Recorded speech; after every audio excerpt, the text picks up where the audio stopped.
Movie की शुरुआत में एक टैटू शॉप में होती है जिसका ओनर एक बूढ़ा आदमी है जो कि काफी अनुभवी है। वो बूढ़ा आदमी एक जवान गैंगस्टर की बॉडी पे टैटू बना रहा होता है और तभी वहाँ उस गैंगस्टर का नौकर एक काली रेत से भरा हुआ लिफाफा लेकर आता है। गैंगस्टर को उसका मतलब नहीं समझ आता, पर बूढ़ा आदमी उस काली रेत को देखकर शॉक हो जाता है। वो बताता है कि काली रेत खतरनाक निंजास का दुनिया में आने का सिंबल है। उसने ऐसे निंजास का बहुत टाइम पहले सामना किया था और उस बूढ़े आदमी को खुद ही एक्सपीरियंस तभी हुआ था कि वो निंजास कितने खतरनाक है। फिर जब गैंगस्टर बूढ़े आदमी को कायर बोलता है तब बूढ़ा आदमी उनको अपने चेस्ट के लेफ्ट में बना एक अजीब सा निशान दिखाता है जो कि निंजास के अटैक की वजह से बना था।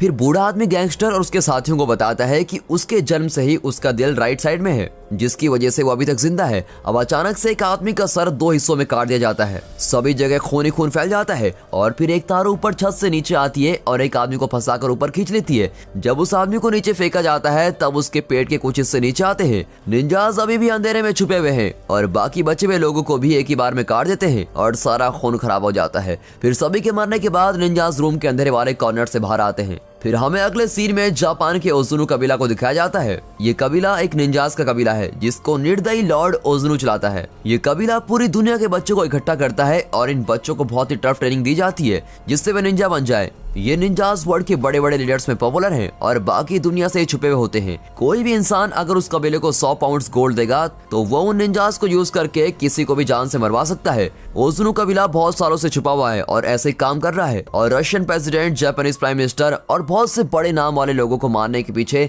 इन्हीं निंजास का ही हाथ है। जो भी उन निंजास के बारे में जानता है वो उनका सामना करने से बहुत ही ज्यादा डरता है। एक नए सेशन के दौरान लॉर्ड ओजुनु एक नए बच्चे को जिसका नाम रियाजो है उसकी बाकी कबीले से जान पहचान करवाते हैं। रियाजो के पेरेंट्स ने उसको अकेला छोड़ दिया था और उसको कबीले में लीडर ओजुनु ने रखा है। ओजुनु को किसी वजह से लगता है कि रियाजो उसके बाद ग्रुप का लीडर बनेगा। इस वजह से रियाजो की ट्रेनिंग और भी ज्यादा मुश्किल होती है। जब तक रियाजो 10 साल का होता है उसकी बॉडी पे सभी जगह चोट के निशान बन जाते हैं जो कि उसको गलती करने पे दिए जा रहे हैं। एक निंजा में सबसे जरूरी खासियत उसका चुपचाप रह के छुपे रहना होता है। रियाजो को एक तेज आवाज करने वाले लकड़ी के फर्श पे चलाया जा रहा है और अगर उस पर चलते हुए उसने गलती से भी आवाज की तो उसकी टांगों को कोड़े से मारा जाएगा। अब रात के टाइम रियाजो को नींद नहीं आ रही है क्योंकि उसके लेग्स में बहुत ही दर्द हो रहा है। तब वहाँ एक लड़की आती है और उसके जख्म पे दवाई लगाती है। उस लड़की का नाम है क्रिको और वो लड़की भी वहाँ निंजा की ट्रेनिंग ले रही है। वहाँ के बच्चों को सिखाया जाता है कि उनके दिल में किसी तरह की फीलिंग्स नहीं होनी चाहिए, पर क्रिको यहाँ पर एक अलग ही लड़की है। वो मार पिटाई और लोगों को मारने में विश्वास नहीं रखती है।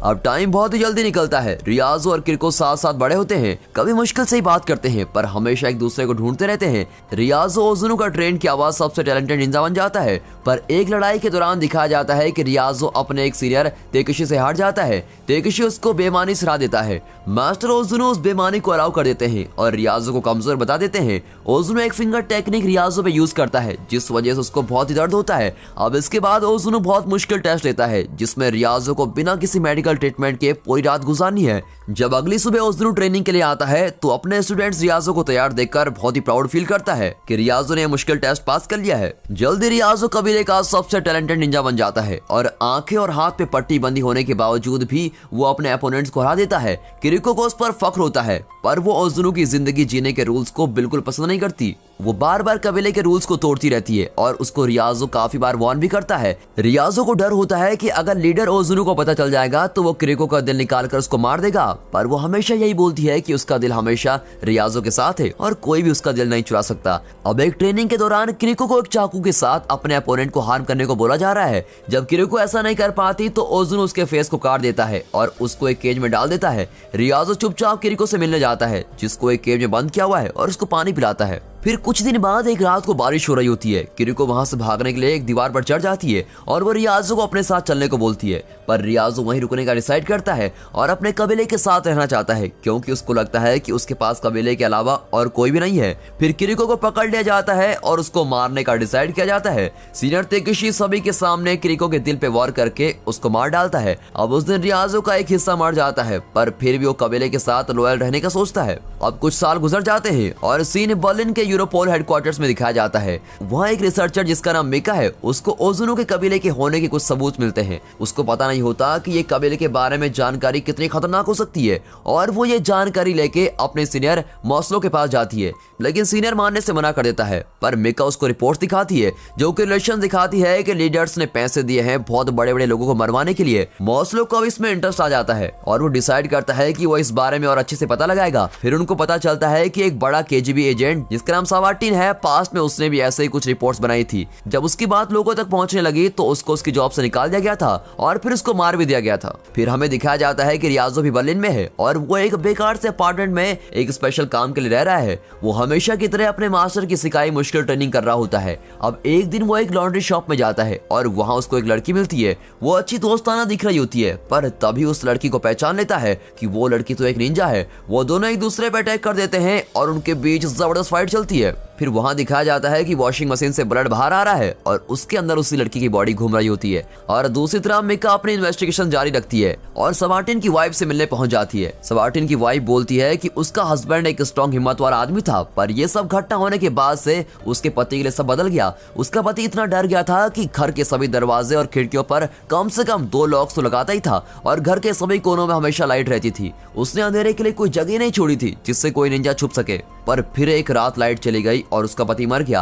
अब एक हायर ऑफिशियल की एंट्री मिका के ऑफिस में होती है। ये बात क्लियर है कि ये ऑफिसर मिका पर नजर रखने के लिए आया है, क्योंकि लोग मिका के बारे में बात कर रहे हैं कि वो उन चीजों को पता लगाने की कोशिश कर रही है जिससे उसका कुछ लेना देना नहीं है। उसी शाम मिका अपने घर में पहुंचती है और वहाँ उसको पता चलता है कि पूरे ब्लॉक में लाइट नहीं है। फिर भी वो अपने अंधेरे वाले घर में चली जाती है और वहाँ उस पर एक निंजा अटैक करता है। सरप्राइज की बात तो ये होती है कि वहाँ एक और निंजा आता है और मिका की जान बचा लेता है और दूसरे निंजा को मार डालता है। वो सीक्रेट निंजा कोई और नहीं, रियाजो है। अब फ्लैशबैक में दिखाया जाता है जिसमें छोटा रियाजो किसी को मारने के लिए अपने पहले मिशन पे आया है। वो अपनी सारी फ्रस्ट्रेशन निकालने के लिए अपने पहले टारगेट को बहुत ही बुरी तरीके से मारता है। मिशन के बाद वो अपने रूफटॉप पर अपने कबीले से मिलने के लिए जाता है। लॉर्ड ओजुनु बोलते हैं कि वो बहुत ही प्राउड है रियाजो पे और फिर उसको अपने पास बुलाते हैं, पर वो सरप्राइज हो जाता है जब रियाजो उस पर अटैक करता है, जिससे ओजुनु का फेस और एक आंख कट जाती है। रियाजो के साथ के निंजा उस पर अटैक करते हैं और उसको बहुत मार मार के बिल्डिंग से नीचे गिरा देते हैं। रियाजो बहुत मुश्किल से बच पाता है। अब प्रेजेंट में रियाजो मिका से बात कर रहा है और वो मिका को बताता है कि उस फर्स्ट मर्डर के बाद से ही रियाजो अपने पुराने कबीले के सभी मिशन को खराब करने की कोशिश कर रहा है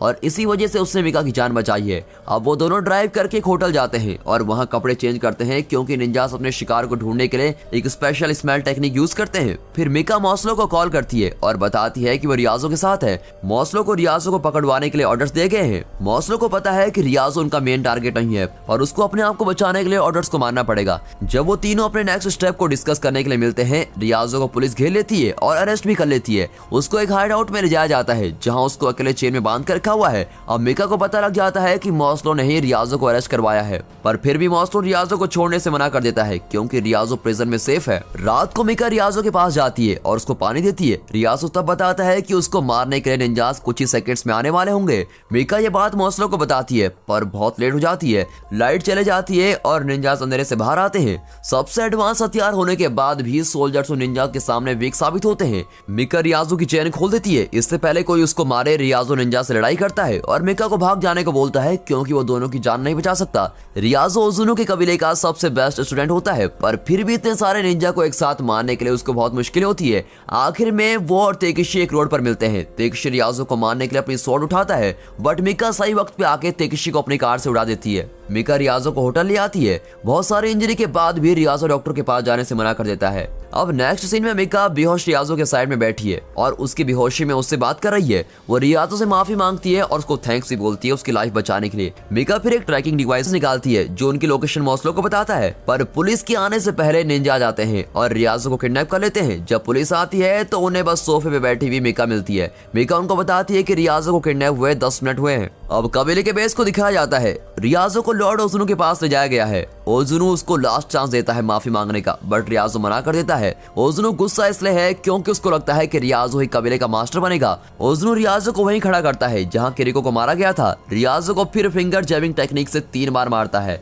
ज्यादातर लोग इस टेक्निक के वार्ड से एक ही बार में मर जाते हैं, पर रियाजो के मुंह से सिर्फ खून ही निकला है। इसके साथ साथ उसके मुंह से एक ट्रैकिंग डिवाइस भी निकलता है। निंजास के वो देखने से पहले ही मिका पूरी पुलिस फोर्स के साथ वहां जाती है और आतंक मच जाता है। बहुत सारे निंजास एक्सप्लोजिव से मर जाते हैं, इसलिए अंदर में में छुपने से कोई फायदा नहीं हुआ। अब एक बड़ी लड़ाई में दोनों तरफ के बहुत सारे लोग मर जाते हैं। फिर रियाजो का सामना तेकेशी और उसके निंजास के साथ होता है। फाइट फेयर न होने के बाद भी रियाजो सभी निंजास को मार देता है और तेकेशी के अटैक की वेट करता है। फिर दोनों अपनी पूरी एफर्ट्स के साथ लड़ाई करते हैं और लास्ट में रियाजो जीत जाता है। तेकेशी का हेड काट दिया जाता है। अब रियाजो को बस एक को हराना है जो कि उसका पुराना मास्टर ओजुनु है। रियाजो को ओजुनु एक कमरे में मिलता है जो कि शांति से बैठा हुआ है जबकि बाकी लोग बाहर मर रहे हैं। ओजुनु अपनी एक्सपर्टीज दिखाता है और हवा में गायब हो जाता है और अंधेरे से रियाजो के पीछे से हमला करता है। बस एक धक्के से ही ओजुनु रियाजो को उड़ा के दूसरे रूम में पहुंचा देता है। फिर दोनों अपनी स्वॉर्ड्स निकालते हैं और दोनों के पीछे खतरनाक लड़ाई होती है। ओजुनु एक और चांस देता है रियाजो को माफी मांगने का और बताता है कि वो रियाजो का बाप है।